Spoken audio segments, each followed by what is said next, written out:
Amity Printing Company is located in Nanjing, China, and is one of the largest Bible publishers in the world.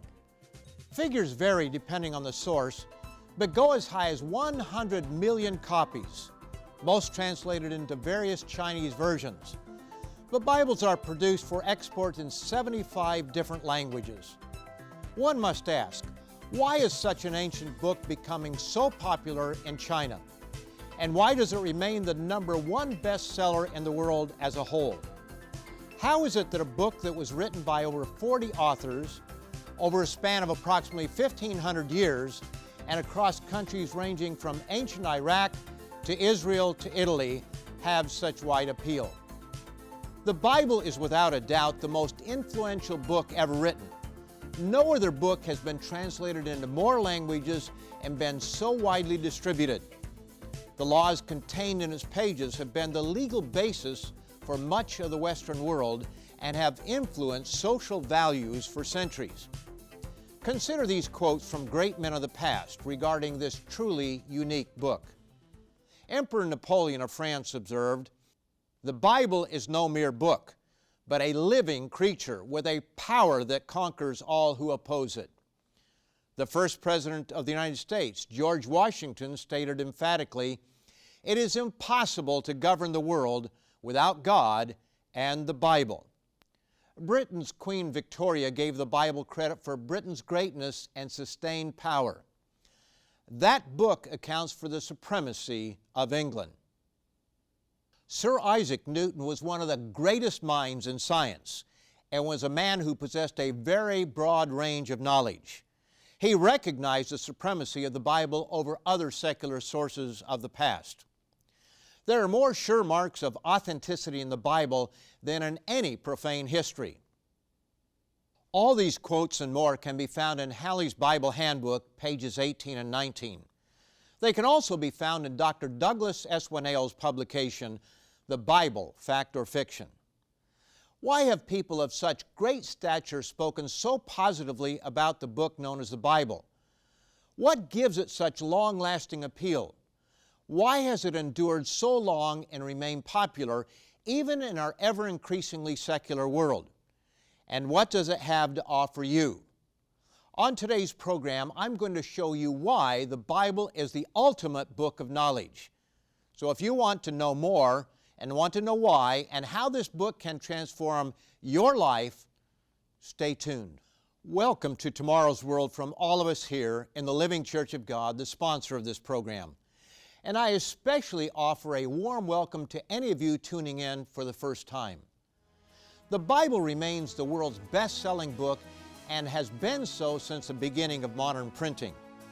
So many Bibles have been printed in so many different languages and in so many different versions that it's impossible to have a realistic estimate on the total number in existence today, much less the total number copied and printed through the centuries. Suffice it to say that no other book comes even close to its popularity, scope, and influence.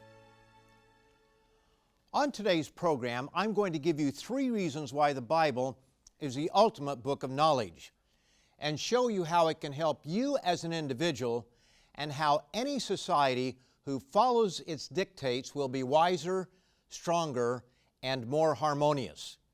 Of course, unless you actually open it up and study it and live by its instructions, it'll have no effect whatsoever.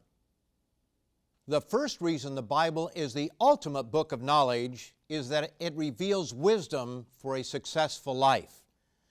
The entirety of the book teaches wisdom, sometimes by direct instruction and other times by the example of others who have gone before.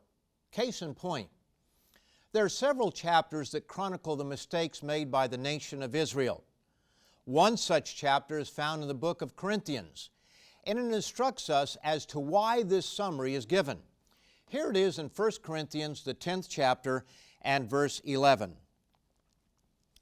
"Now all these things happened to them as examples, and they were written for our admonition, upon whom the ends of the ages have come." Now, if you would like to know what those mistakes were, so you can avoid the harsh consequences that fell on that nation, you'll have to read the book. Just go to 1 Corinthians, the 10th chapter, and start reading. But there's an entire book of the Bible containing 31 chapters that is devoted directly to the subject of wisdom. Proverbs begins with these words. The Proverbs of Solomon, the son of David, king of Israel, to know wisdom and instruction, to perceive the words of understanding, to receive the instruction of wisdom, justice, judgment, and equity, to give prudence to the simple, to the young man knowledge and discretion. A wise man will hear and increase learning, and a man of understanding will attain wise counsel. Our world would be very different if everyone read, understood, and lived by the gems of wisdom contained in this collection of proverbs and wise sayings. In it, King Solomon instructs his son to avoid company that tries to take shortcuts to wealth. He warns against common emotional decisions, such as being surety for a friend. There are principles on how to get along with your neighbor. One of the most common mistakes made by young people, and I might add older people as well, is taking shortcuts to getting ahead in this life. That's really what criminals do. They try to get what they could have if they were willing to work for it, but they are impatient and they want it now. Here are selected verses from Proverbs, the first chapter, verses 10 to 19. My son, if sinners entice you, do not consent. If they say, come with us, we shall find all kinds of precious possessions. We shall fill our houses with spoil. Cast in your lot among us, let us all have one purse. My son, do not walk in the way with them. Keep your foot from their path. Surely in vain the net is spread in the sight of any bird, but they lie in wait for their own blood, they lurk secretly for their own lives. So are the ways of everyone who is greedy for gain. It takes away the life of its owners. What I find so surprising about this passage is that it has to be stated. I've personally known several individuals who read these words numerous times but didn't take them to heart, and they ended up in prison. Words of wisdom are there, but one has to apply them. Some people don't go this far in trying to get ahead, but they take foolish shortcuts and leave themselves open to unscrupulous individuals with get-rich-quick schemes. I've known far more people who fall into this category. Proverbs 28:20 warns, a faithful man will abound with blessings, but he who hastens to be rich will not go unpunished. Solomon points out that wisdom can be found all around us if we are actively looking for it and apply it in our lives. He tells us that we should seek wisdom and knowledge with the same intensity as we would seek for silver and gold. He tells us wisdom is far more valuable than rubies, but few are willing to put forth the effort. What about you? Our problem is that we tend to live by what looks good and what feels good right now, not by what is in our long-term interest. One problem we have is that we trust our own instincts. How many times do you hear the question, if you can't trust yourself, who can you trust? But Proverbs 3, verse 5 gives a far better approach to life. Trust in the Lord with all your heart, and lean not on your own understanding. In all your ways acknowledge Him, and He shall direct your paths. Do not be wise in your own eyes. Fear the Lord, and depart from evil. It will be health to your flesh and strength to your bones. Sadly, too many people are given good advice, but they continually dismiss it. Warnings are given by parents, a counselor, a school teacher, an aunt or an uncle, a friend, or simply by observing what happens to others. Solomon points out that wisdom is all around us if we have eyes to see and a heart to seek for her as silver and gold. Proverbs, the first chapter, begins in verse 15 with this. Because you disdained all my counsel and would have none of my rebuke, I, meaning wisdom, also will laugh at your calamity. I will mock when your terror comes. when your terror comes like a storm and your destruction comes like a whirlwind, when distress and anguish come upon you. Then they will call on me, but I will not answer. They will seek me diligently, but they will not find me. Because they hated knowledge and did not choose the fear of the Lord, they would have none of my counsel and despise my every rebuke. Therefore they shall eat the fruit of their own way, and be filled to the full with their own fancies. In other words, some problems can't be fixed. If a man abuses his wife to the point she leaves him and runs off with another man, there's no wisdom to bring her back. If parents neglect a child until he or she falls into total rebellion and bad company, it may be too late to bring the young person back from the brink of self-destruction. Some problems simply can't be fixed. They may not be fatal, but the damage can't be undone. It is far better to exercise preventative wisdom, and that's what the Proverbs are all about. So the first reason the Bible is the ultimate book of knowledge is that it reveals wisdom for a successful life.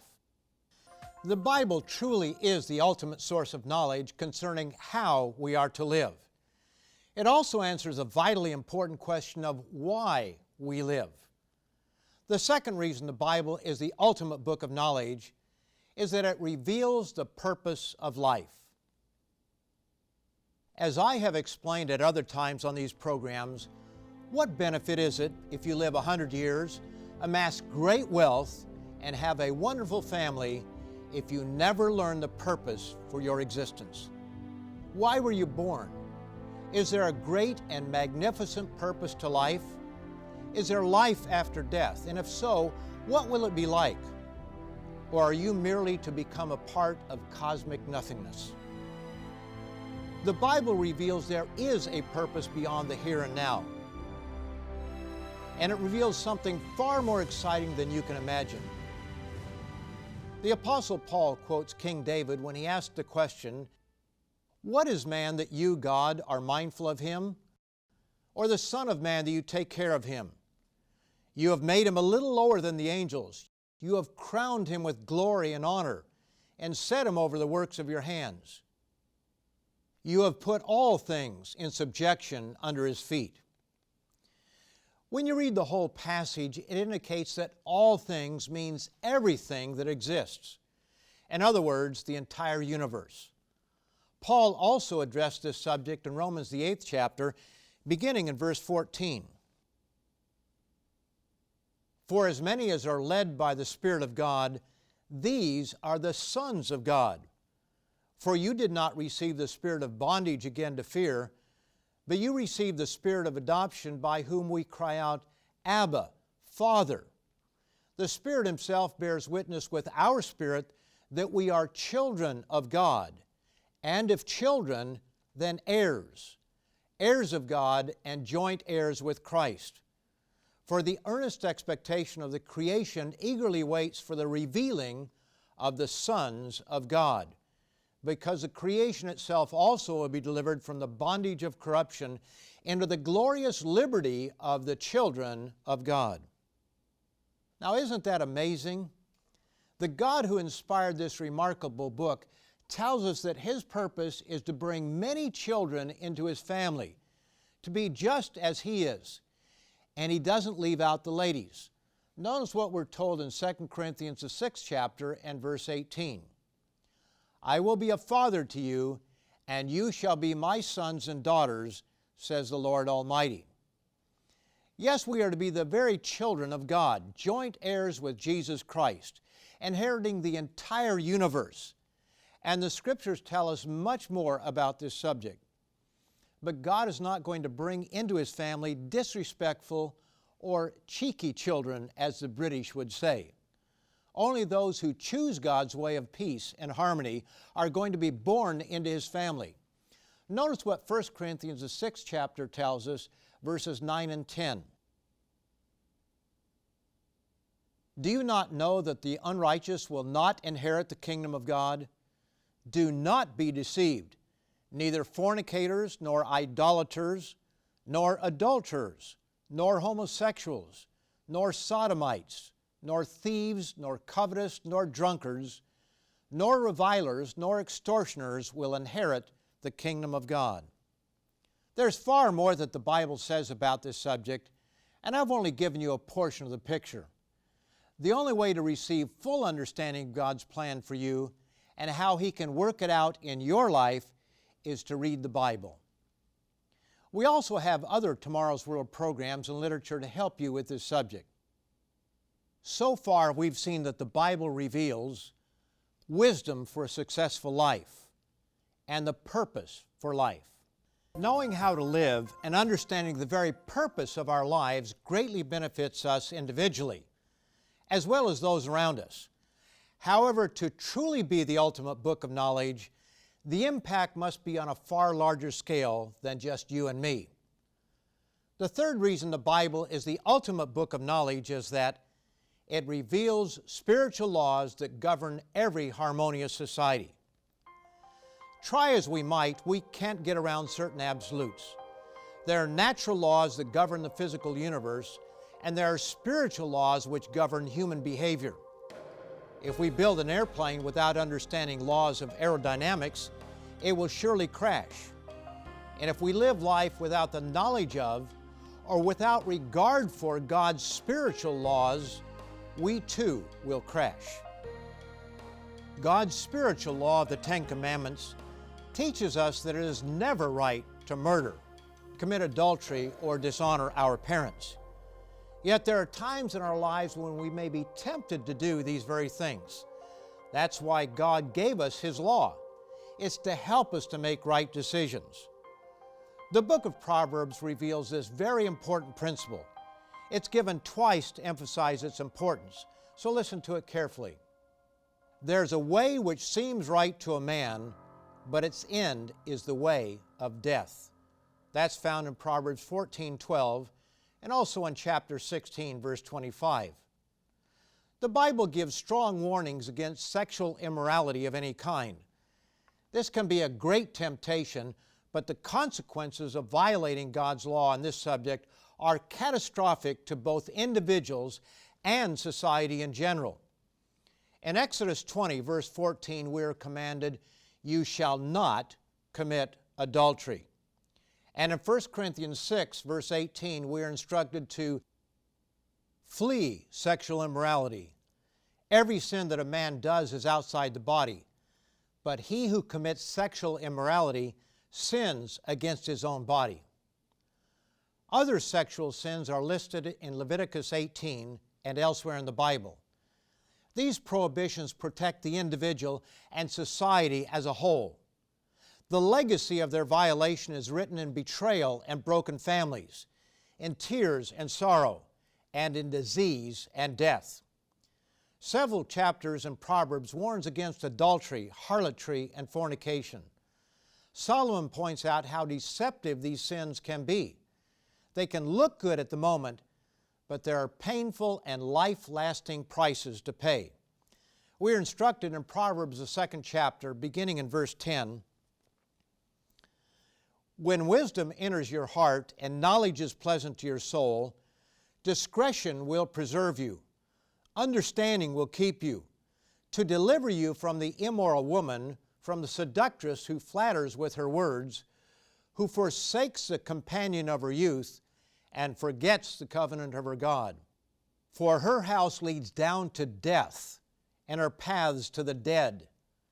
None who go to her return, nor do they regain the paths of life. So you may walk in the way of goodness and keep to the paths of righteousness."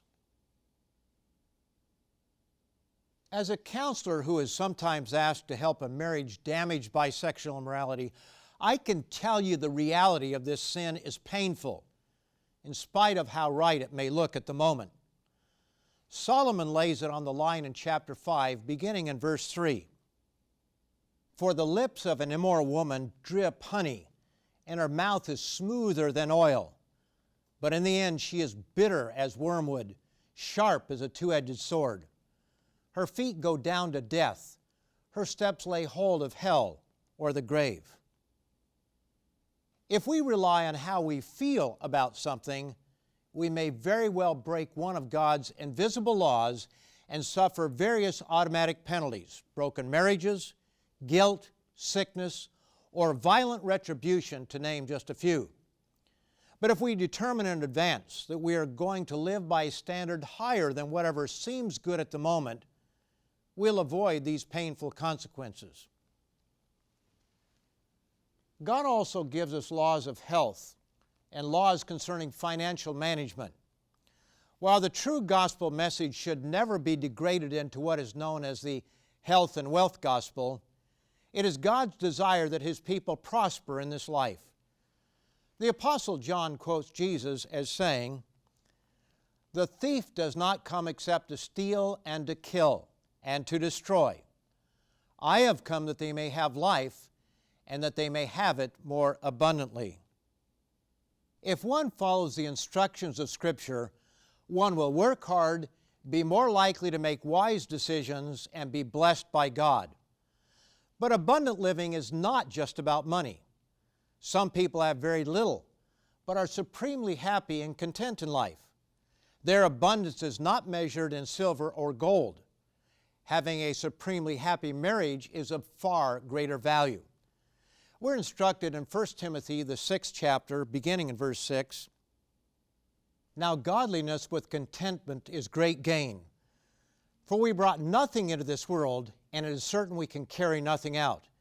And having food and clothing, with these we shall be content." People often think that laws are oppressive. God's laws are not. They are given to us for our benefit to set us free.